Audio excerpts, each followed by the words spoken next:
Hello everyone, and apologies for the short delay. Welcome to today's Intuit webinar, How to Grow Your Web Traffic and Get Noticed on a Noisy Web. This is our second webinar in a three-part series to help you grow your business or accounting practice through the use of great digital content. It's now time to introduce today's presenter and global social media influencer, Jeff Bullas. Jeff is an entrepreneur, blogger, author, and marketer who works with businesses to optimize their digital brand with emerging technologies. At the end of the webinar, we'd love to hear from you, so please add any questions for Jeff into the Q&A box in your GoToWebinar panel on the right-hand side of the screen. Please do the same if you have any technical difficulties, and an Intuit staff member will be at hand to assist. So, over to you, Jeff. Thanks, Lisa, for the introduction, and welcome everyone to this webinar series. This is number 2, as been said. The first one was about content, and this one is about how to get traffic to your content. And how do I know about how to do that? Well, since I started, we've had about 25 million visitors, and we've done it without paying Google or Facebook a cent. So, but the game has changed a little bit, and we're going to touch on that as we go through this webinar today. So, what we want to do now is actually talk a little bit about the agenda. Number 1, we're going to do a little introduction. I'm going to tell a little bit more about myself. Some of you haven't been here at the first one. I'm going to tell a little bit more about the background. We're going to talk about the challenges we have in a noisy world, because we now have a ton of websites, 1 billion and counting. So it's getting very noisy.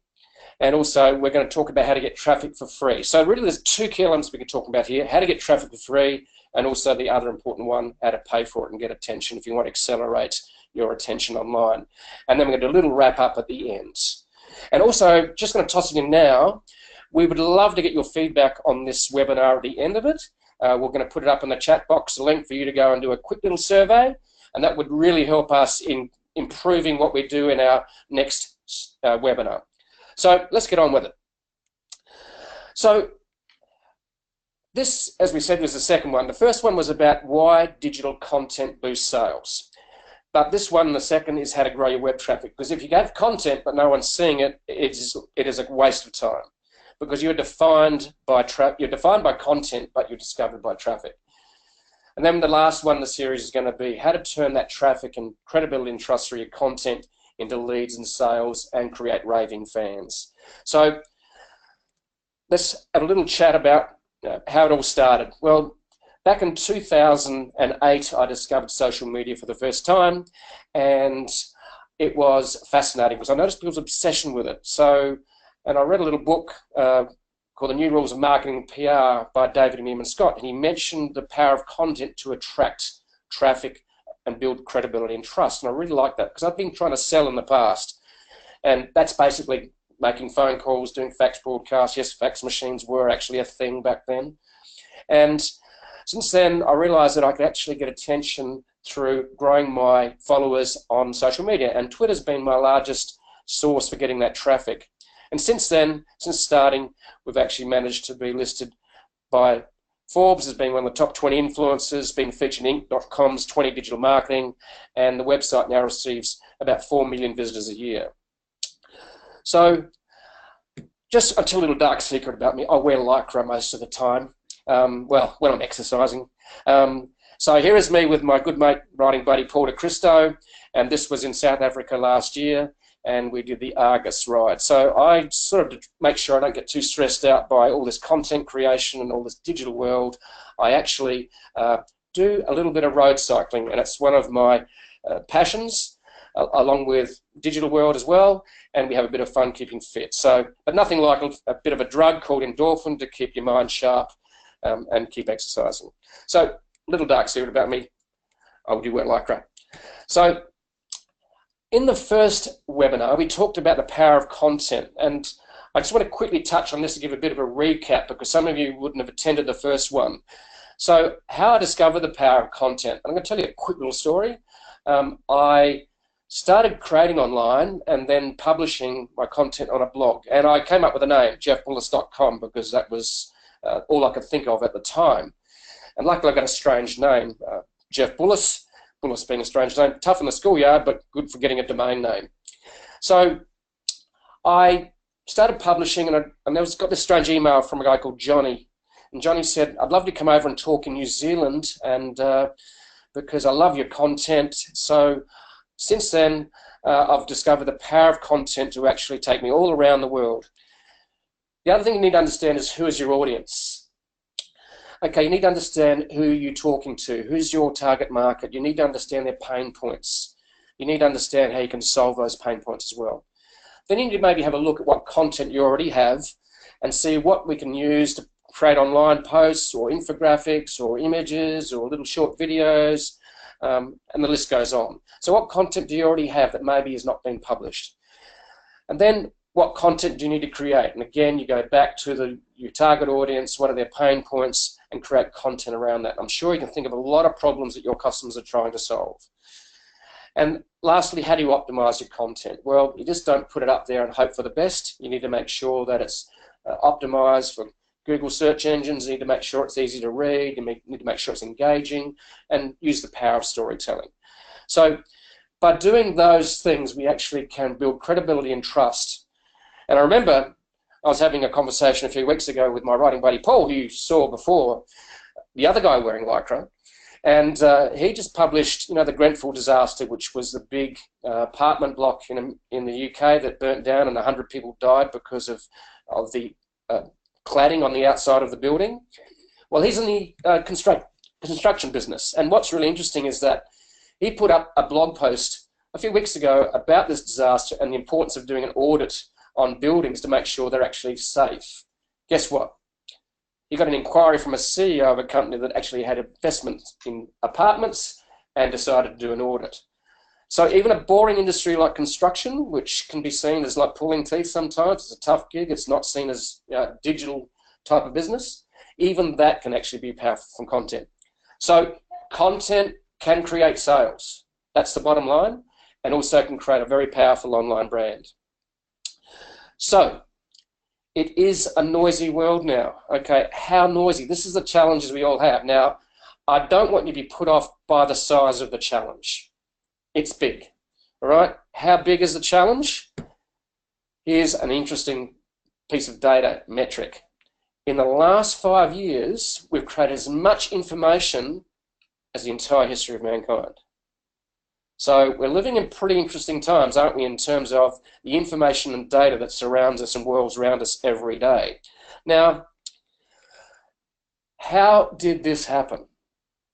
Okay, there's two incredibly obsessive technologies that I'm sure all of us experience every day. It's called a smartphone, and it's called social networks. We've all become publishers, and we can publish anywhere, anytime. Now, the good thing about it is that means we can actually grow personal brands globally, okay? So pretty cool, okay? And that's what really excited me back then, was actually I didn't have to seek permission from a media mogul. I didn't have to buy attention. I could actually publish and share my content with the world by, one, creating the content and then hitting the publish button on a blog post such as WordPress or Blogger, whatever.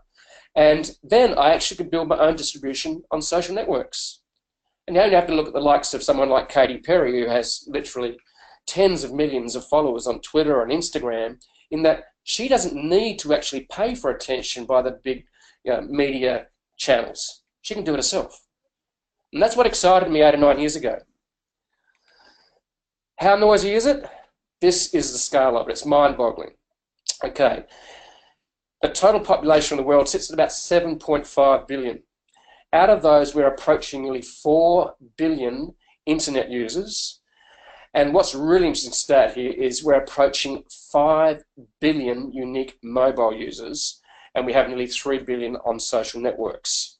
So this is where this intersection of the two technologies, there's two obsessive technologies, mobile and social, that actually has created all this noise and all this opportunity.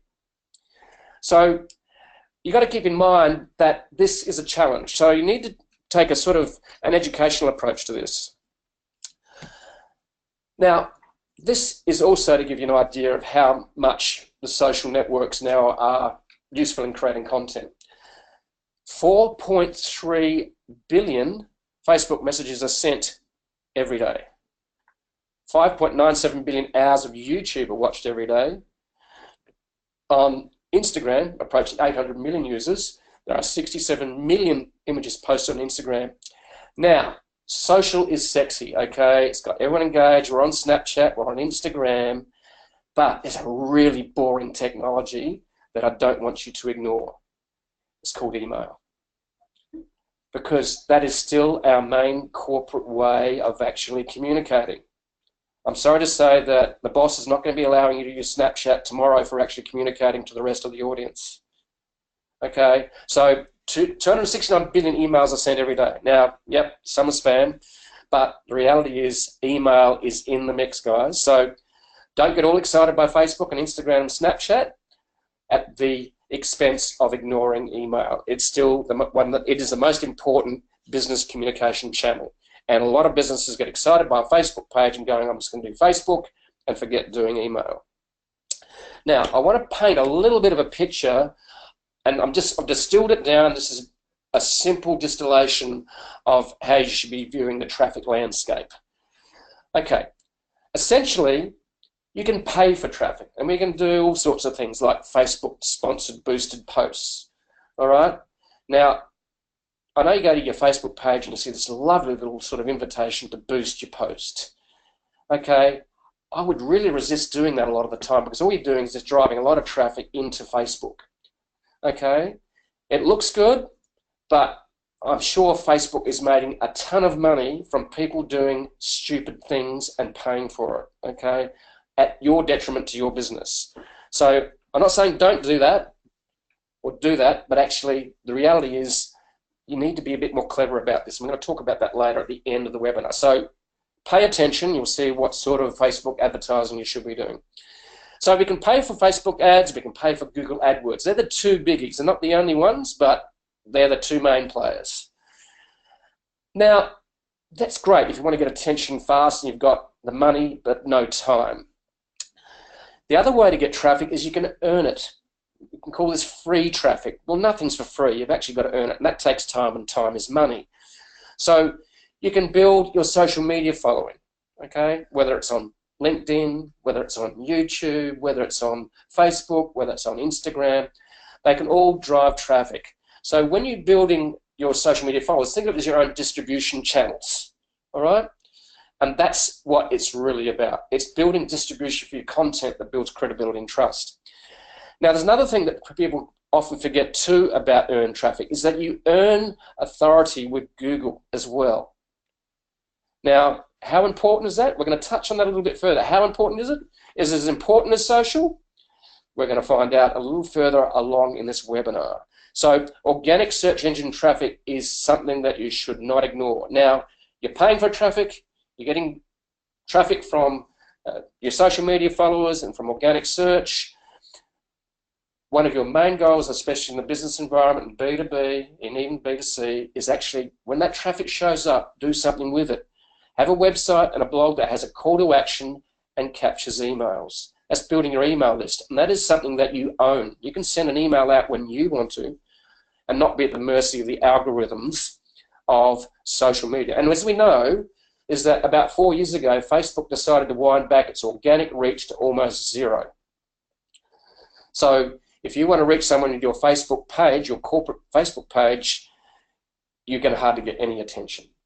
So paid traffic, earn traffic, drive it to your website, and when they turn up there, you need to actually do something with that traffic. Now, it can be a landing page. It doesn't have to be exactly your website, but it needs to actually be something that works. So the challenges. So with all that noise, basically, you need to try and get that all-important attention. And when they find you, the next challenge is actually having content that is so good that people say, gee, these people know what they're talking about, okay? In other words, you want to get them to share it and for your brand to be mentioned as to being a thought leader in your industry. And then the last one, the rule of three, I love the rule of three. The last one actually you should be thinking about is your brand so memorable that you actually, the people going, gee, I want to go back and check them out tomorrow or next week. So that's really important to do all of those three. Now, how important is this? Well, Edelman, and I mentioned this in the first webinar, but it's worth stating again. Edelman, the big PR company, does an annual survey called the Edelman Trust Barometer. And what they do is they measure the important power of content to build credibility and trust. Now, what they've discovered is this, is that if you're seen once or twice, your trust factor sits at about 3 to 5%. If you're seen 3 to 5 times online or even offline, it could be on Facebook, it could be on Instagram, it could be on a blog post, it could be on LinkedIn, it could be on SlideShare, it could be on Snapchat. If you're seen 3 to 5 times, your trust and credibility goes up to 55% plus. So this is why it's important, because online you are defined by content, all right, but you're measured by data. So what you need to understand is you need to be constantly putting your content out there. It's not build it and they will come. You really need to be getting your content there. And I remember when I went to Italy, one of the first times I got paid to speak, and they flew me to Italy to speak at a conference. I asked them over a glass of red wine, because that's what you do in Italy. You drink a little bit of wine occasionally, you know, in moderation, of course. And the reality there was, I said, how come you invited me? I didn't come through a speaking agency. Wasn't referred by a friend. So why did you actually ask me and trust me to come here and speak to your audience of 1,000 people at the conference? They said, because we saw you everywhere. So that really enforced to me the Edelman Trust Barometer of being seen at least 3 to 5 times to build that credibility and trust. So the challenge is being found, the challenge is building that trust, and the challenge is being memorable enough so they actually will keep coming back. Now, I really want you to take, you know, write this down. The game of growing your web traffic should be seen as a long-term investment. Now, in the past, the way you got traffic to your store was you spent, okay, $200,000 on a nice retail corner store location with lots of passing trade. Then you did a fit out, and then you took a 5 or 10 year lease, and that's still happening. Okay, you got that traffic, that passing trade, by investing in expensive real estate, whether you rent it or whether you buy it. You've got to look at your digital assets the same way. It is a long-term investment in getting traffic to your website, to your blog, to your online store, and that requires a constant investment. So, how to earn and get traffic for free. Now, everyone likes stuff for free, don't we? All of us. Okay, and when I started in 2009 with a blog, I had very little money, and all I spent was $10 to buy the domain name. Now, I had to get really smart about how I got traffic. So, what are some of the key elements in getting that traffic? Now, before we leap into that, and we explain a little bit more of the tactics I used and some of the ones that have developed over the years, is you make sure you've got a goal for your traffic. A lot of people say, oh, I'm just going to get traffic to my website. Okay? Nothing wrong with that. You might build a bit of brand. You might want to actually be tweeting. So is it brand awareness? Okay? Good to get brand awareness. You might be wanting to build trust because you've got great content and you want to position yourself as being an influencer or a thought leader in your industry. But do you want to capture leads or make sales? At the end of the day, it's got to produce any one of those goals, and be very sure what you're doing when you're actually wanting to get that traffic. Are you wanting to do brand awareness, build trust, or do you want to get sales? And different types of content does that, which we covered in the first webinar. I would recommend go and download that first webinar because you'll discover how we do that. So, free social media traffic. Okay, now some people are saying it's almost impossible to get free social media traffic. Now I'm going to show you a few little tips and tricks that might give you some ideas on how to do this. And I certainly from day one realized that Twitter was pretty cool. Now I know Twitter's not as cool as Snapchat or Instagram, but it sort of works, guys, in terms of creating that top of the funnel brand awareness and leading to discovery. But they've just increased the character count. They've gone to 280 characters now. It's mind-blowing, isn't it? 280 characters on Twitter. Actually, you can write a little sort of almost a call to action landing page by doing that now. So one little cool way actually, and you might see them in your emails even, is use emojis in your content, okay?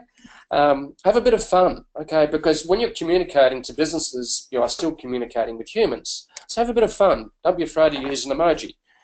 Now, basically, here is an example of an emoji used in a photo, okay, just to make it more human and fun, okay, and this is an online travel company, okay. Now I've got 263 likes, pretty cool, all right, so emojis are one thing.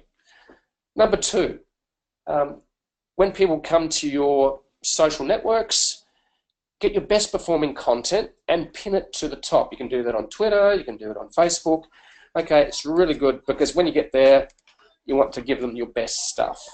Now, here's an example of one of my best pieces of content. It's a 55-page ebook. It's 101 plus tips and traffics to grow your web traffic without paying Google or Facebook a cent. This has been downloaded over 100,000 times. Okay, so, but you can see it's a little call to action, and if you go to my Twitter account and check it out, there's that little link at the bottom there. You click on that and it goes to a landing page, and guess what? I ask you for your email address. Okay, so pin it to the top. Now, the other one is a bit of fun too, is you can leverage trending topics. All right. So if you want to get a little bit of viral action happening, you can actually leverage trending topics. So you might want to go in, and where do you find trending topics? Well, you can just Google how to find trending topics, or you can actually go into tools like you can just use Twitter. Twitter actually has trending topics in its homepage if you've got a Twitter account. You can go to an app platform called BuzzSumo and find it there. Or you can actually go in as well and have a look at some of the emerging trends and topics such as Google Trends. And Google Trends will actually reveal things like content marketing has been growing at 5,000% plus for the last few years. So, but then you have ones a bit more viral action happening such as trending topics, and you can basically leverage those trending topics. Now, I'm very hesitant sometimes to actually say exactly what you should do, but so this is a principle rather than a commandment. When I say master 3 social networks, I mean just don't settle on 3. Say Jeff told us that 3 is all you should do. What I'm saying is 3 is a really good principle. Okay. In other words, get good at maybe Facebook, get good at LinkedIn, and maybe get good at Instagram if you're a visual type company, maybe a travel company, for example, or a design company. So for me, I concentrate on Facebook, LinkedIn, and Twitter. They're my go-to channels, okay? For some of you in other industries, it's going to be different. You're more visual, as we mentioned, you might need to choose something more like Instagram as well, okay?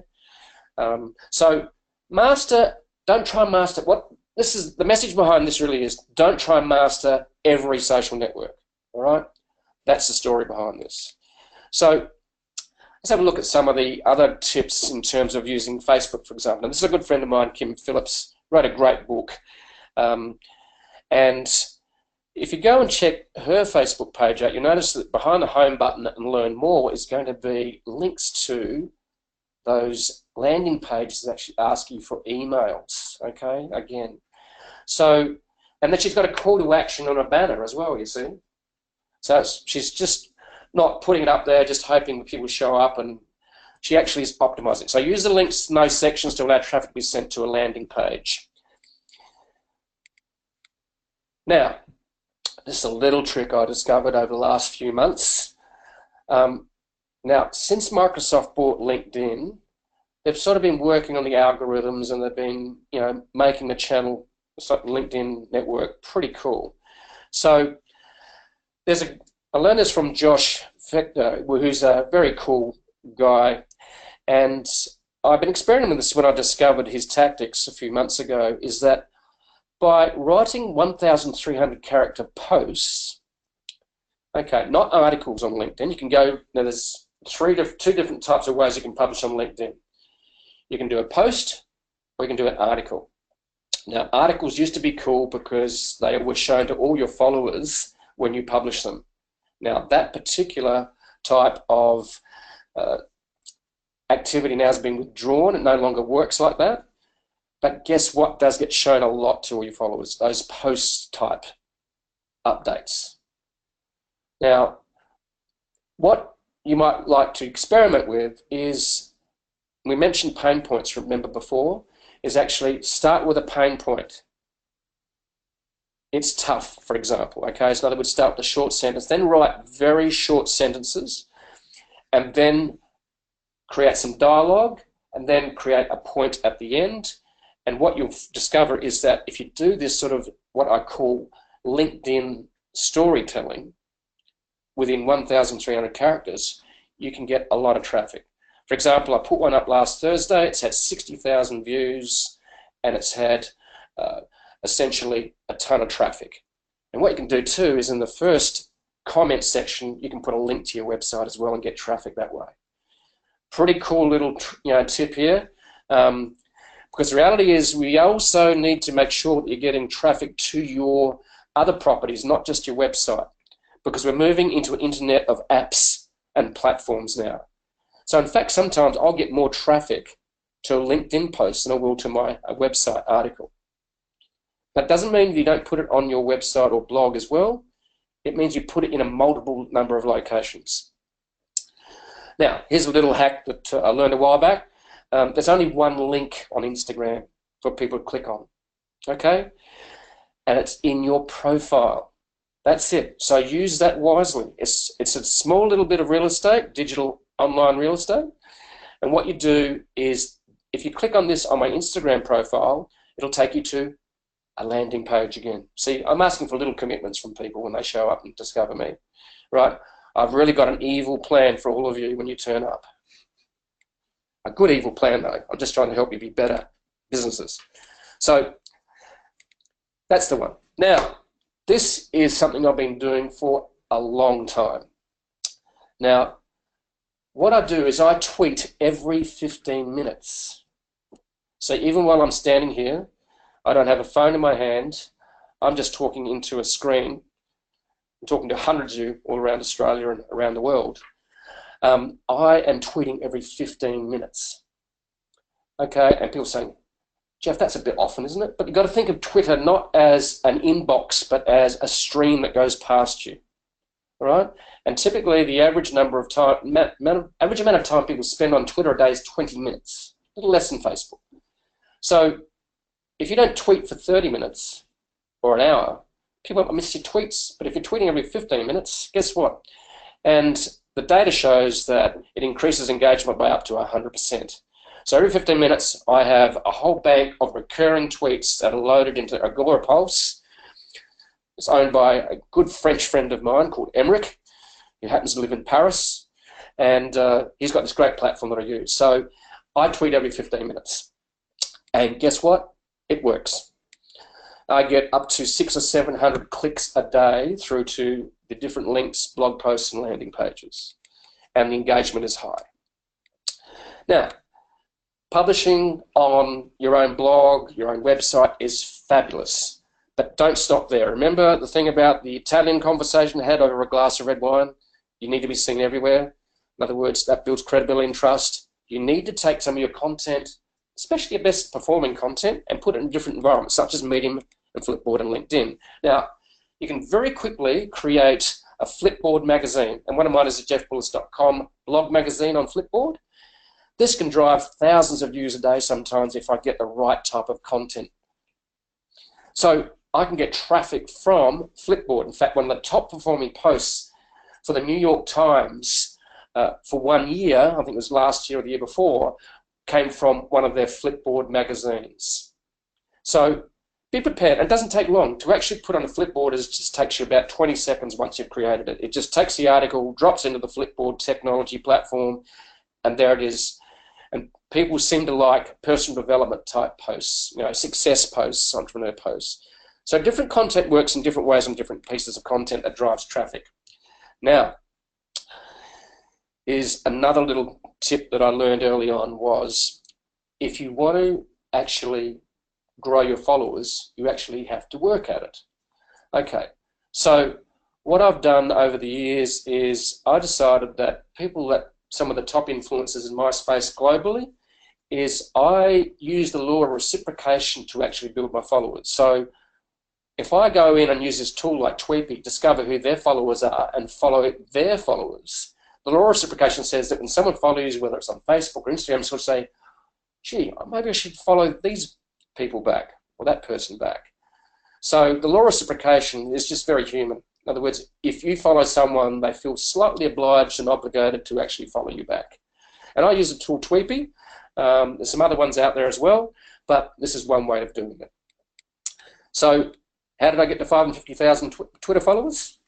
Both organically and also over the years I've followed my competitors' followers. So again, an evil plan. Okay, evil is good sometimes. Okay, email marketing. Okay, now this is a great way to get traffic, and you can get traffic to your website or blog by writing a little excerpt, which is maybe the intro to your blog post, and then going, read the rest of the article here, because you want to bring them to your own properties. How important is it? Okay, you thought social was really cool, didn't you? Social's sexy, social's the latest thing, but reality is that, and this is the data, up to 40 times better at getting new customers than Facebook or Twitter, okay? Because it's traffic that people follow you. Quite often they're really interested in actually reading your stuff. In other words, it's part of the journey of their engagement with you. So really important to understand that data and that stat. Make it easy for people to subscribe. I sometimes go to websites and going, I'd love to actually get this content delivered, but I have trouble finding actually how to join up, right? Now, the reason that happens sometimes is because the designer, and this is the real challenge with designers, they want things to look really cool. They don't want them to necessarily work. Okay, so you need to make sure that you make it easy for visitors to subscribe, and that could be a pop-up, all right? Or it could be a welcome mat. And here's an example of what I use. Now, this looks really, really boring, doesn't it? Just orange, double your traffic, grab your free copy. That's all it says. I only want one thing to be done here. I want your email address. Okay, now I have a much cooler looking landing page, but this really simple one actually outperforms it. So make it easy for people to buy it. Now, people say, oh, pop-ups are annoying. Okay, yes, they can be a bit annoying. Okay, but the reality is that you are giving something of value for free. So when they get the traffic shows up, make sure that you're using it. The other one that's important to understand is that people don't know you when they show up quite often. They've found you in a Google search, they show up your website, and they have no idea who you are. So very quickly, within a few glances and a quick look, you've actually got to convince them that you're worth following or actually hanging out with online. All right?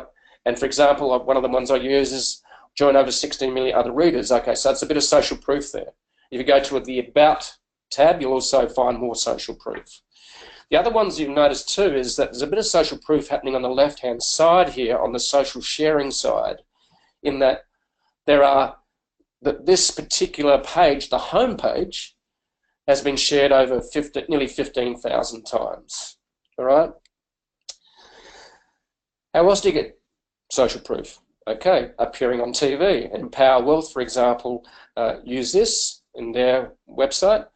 It shows that they actually are someone that's worth trusting because of the social proof, because they've appeared on mass media on TV.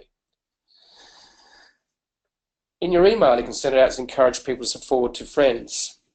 Okay, make it easy to share on social. Remember that show, that sort of side sharing buttons on the left? Now, a designer, if I've got a designer in sometimes and he actually made a decision on that, they would be grey and boring and maybe smaller and at the bottom. Okay, make it easy for people to share on social, whether it's within an email or on your website. Okay, search engines. So enough about email, let's go on to search engines. Search engines have been around since the late 1990s, and they continue to evolve in terms of how they organically provide authority to websites. Now, when I started my blog, and my website, I really didn't focus much on this. And what happened was, just this year I actually had to go back and do a few things to make sure my website was easily crawled by Google's web crawler, which goes around crawling the web and capturing the content so I can index it. Okay, so there are two basic aspects to search engine optimization. SEO, for those, that's an acronym. I don't like to use acronyms, but SEO means search engine optimization. Now, it's really important because you can get traffic for free. But what you need to do technically is make sure when you get your web developer to build it is to make sure that it's a search engine friendly website. In other words, it's got key phrases that people will search for in your industry. Okay, so you need to make sure that the technical build of your website or blog allows Google to technically search it easily. That's the first part. Okay, the second part, just to distill the two components of search engine optimization, is once you've got your website built properly, is to create better content than your competition. Right, you can do that by using a tool called BuzzSumo, which I talked about in the content piece in webinar 1. Create better content than your competition. Now, the way you can do that is maybe write some what they call pillar content, which actually might be 2, 3, 4,000, 5,000 words, which is on major categories that you want to be ranking for. So, and then make it such a good piece of content that you become a resource for your industry. So there's two things. You need to make sure you've got a well-built website. That's the technical piece. Number two, you need to make sure you've got great content. All right? How important is search? Well, Outbrain have shown generally around in the industry that search tracks about 41% of the traffic, social around about 11%, and content sites will get about 31%, and portals 17%. Now, for me, this is my data. Okay, this is pulled off my Google Analytics. 60%, even though I've got a big social media following, 60% of my traffic comes from organic, free search. What's that worth? It's a lot of money. I don't have to pay Facebook for that attention, and it comes in. So millions of visitors a year come in from organic search. 18% direct, that's your email. 13% is social. Okay, so social is still very, very important, but don't get distracted by the shiny new toys of social in that you think it's going to drive a ton of traffic for free. This is going to continue to be wound back. So this is how important social is. Now, to help you with organic search, you need to grab the low-hanging fruit. Now, what I mean by low-hanging fruit, in other words, don't try and get and be ranked for, like, if you are in travel, don't try and rank for travel, okay, one word, all right? You need to actually try and rank for, okay, 4 or 5 words, all right, searches. And that's what's happened over the years, is that now people are putting in 4 to 5 word searches in terms of when they're looking for information, answers to their questions. And Google and the others like Bing are actually getting better and better at actually serving up great answers to those. Okay, now to give you an example of what I mean by that, here's Empower Wealth, and they're actually trying to rank for property investment advice Melbourne. Okay, 4 words.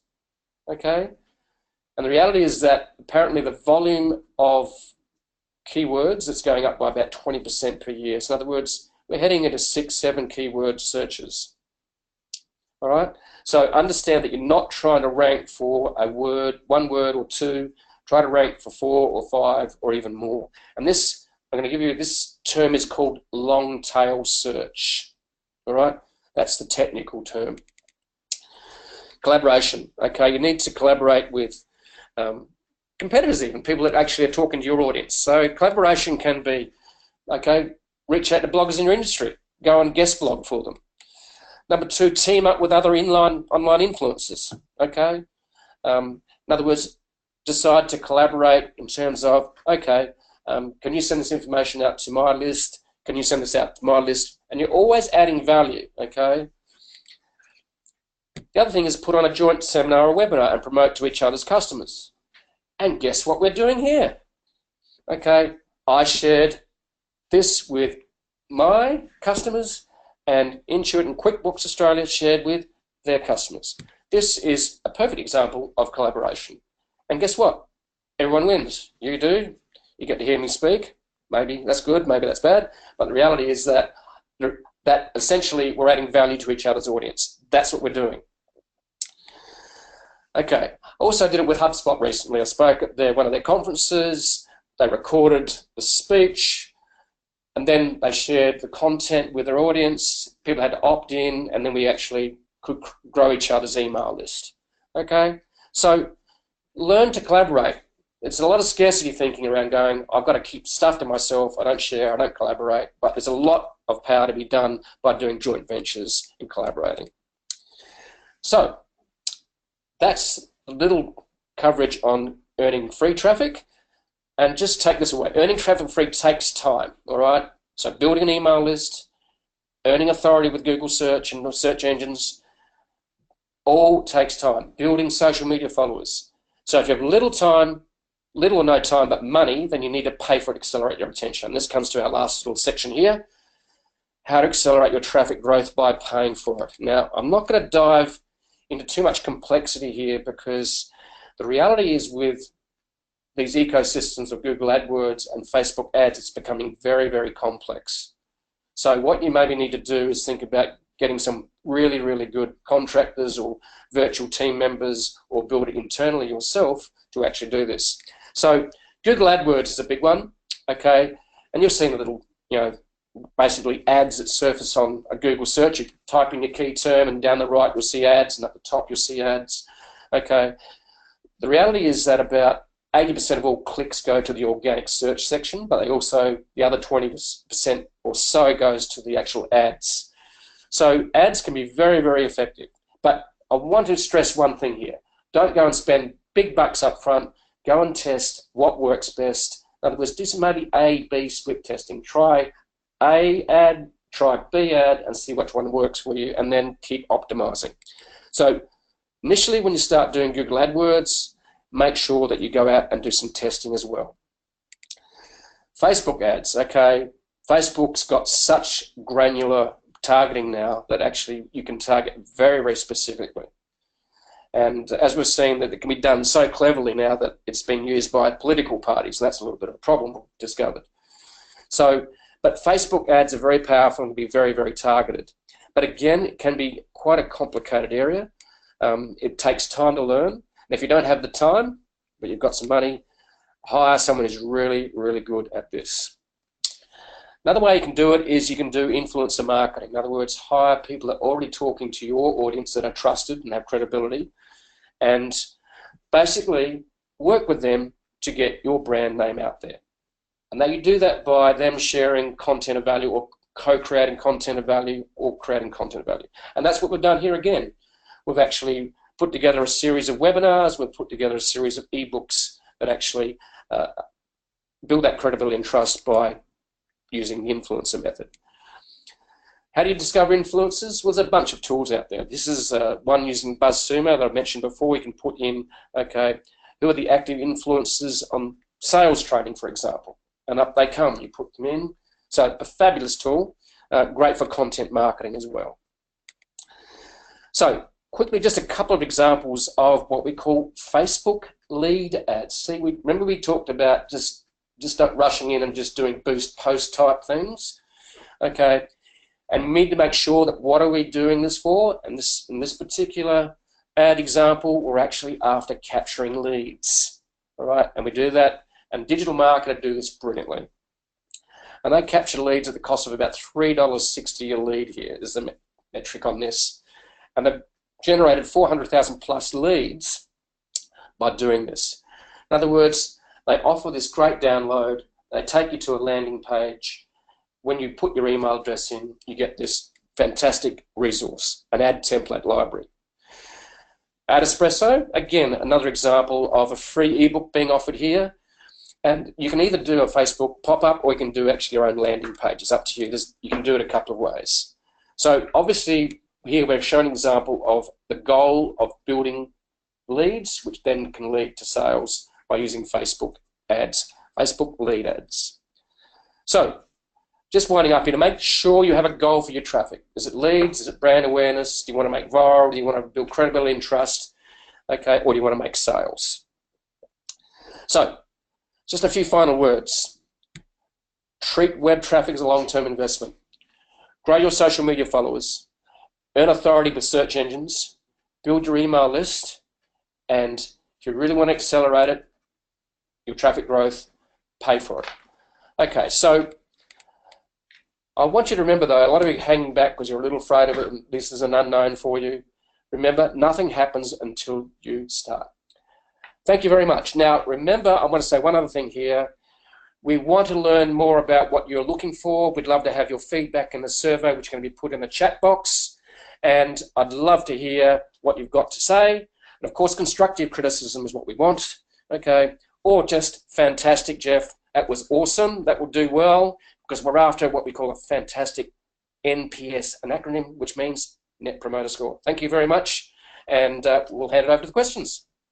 Thank you so much, Jeff. That was just incredibly informative, and not surprisingly, the questions are rolling in. So I'm going to kick it off, and apologies if I mispronounce people's names. The first question is actually from Margie, or Marge. She wants to know, what is the difference between page views and page visits? What's more important? Well, they're the same thing. Page visits and page views are exactly the same thing. The metric that you might be mixed up maybe is unique visitors. All right. The way this metric gets messed up is unique visitors. You might get someone who comes onto your website or blog and goes from one page to another page. In other words, it is one unique visitor, but there's 2 page views. Hope that makes sense. Thank you. And Brett asks, how do I actually track my web traffic? What platforms would you recommend? There is the absolute go-to platform, which is provided for free, Google Analytics. That should be loaded into everyone's website. Okay, Google Analytics, it's free. The metrics in it are just amazing. So make sure that your web developer has actually loaded it for you. You need to go and create an account. Take you a few minutes, but go and do it now. And Sally asks, how do I ensure the right customers or prospects see my ads? That comes down to doing very well targeted ads. So the better targeted, the better you have the prospect of getting the right type of customers. And that again will come down to you doing some testing. In other words, if one of your Facebook or Google AdWords, I suppose companies is helping you do that, if they're going to spend $10,000 and just do this one thing, I would be very hesitant. I'd go out and make sure that they're testing first. Do some testing different and make sure that you are getting the conversion rates that are industry standard. Graham asks, is there a good aggregator to put out posts across many social networks? Yes, there are a bunch. The Agora Pulse does it across a bunch of social networks. Hootsuite does it as well. Most of the top-of-the-line Buffer does it as well. Most of them will post to multiple networks. And Neville asks, what is the best way to determine your best target audience? Okay, one of the best ways is to run some surveys. Okay, in other words, ask questions. What are your pain points? What topics do you want to hear about? You can do that quite cheaply by using survey software online like SurveyMonkey. All right, those are some of the best ways to actually understand your audience, to make sure you understand what their pain points are. And if you work within your industry for a long time, you'll have a pretty good idea what the pain points are. It'll be the high risks thing that people are wanting to avoid. But surveys are a great way to do that. Thank you, and we've got time for 2 more questions. The second last one is from Kate, and I think there might be some feedback in here for you, Jeff. She says, I'm a content creator, and this has given me ideas to grow my own brand. So there you go, as well as content ideas for clients. Kate's question is, how would I target people wanting content creators? People who want content creators. Okay, so it depends on your niche, but just about every switched-on company is now looking for content creators if they've actually got a digital presence. But again, it will come down to maybe Facebook's got some of the best targeting you can do to do that. Some industries are more progressive in terms of content creation. The digital platforms, a lot of them are looking for content creators because they actually understand it. There's some more legacy-based industries that are just starting to come into the digital marketing space. But maybe that's the best opportunity. But there's still a lot of education going on in terms of content creating being important in terms of generating leads and sales. But yeah, a Facebook targeted advertising campaign working with your partner company would be the best way to go. Thank you. And the last question is from Craig. And Craig wants to know, how do we keep up with all the digital changes? You've been mentioning so many platforms on the website today, on the webinar, sorry. How do we stay on top of them all? Okay, so most of us grew up at an age where nothing much changed over the years. We went and did our degree, or we did our year 12. We said, yippee, I finished learning, now go and work, make money, retire and die. The reality is today that you need to be actually continuously learning. There is so much change happening that you need to invest in reading both books as well as online blog posts, watching YouTube videos. Now, all of us have got different modus operandi for actually learning. My son, who has a little bit of dyslexia, YouTube is a God's gift for him because he actually can watch a video and learn. So some people love podcasts, but I would really just continue, develop the habit of actually continuously learning. Thank you. That's all we have time for today, and we look forward to hearing from you on our survey, and also meeting up again in February when we'll host our final webinar, and we'll be sending out dates for the next and final one early in the new year. Thank you. Thanks, guys, and Merry Christmas.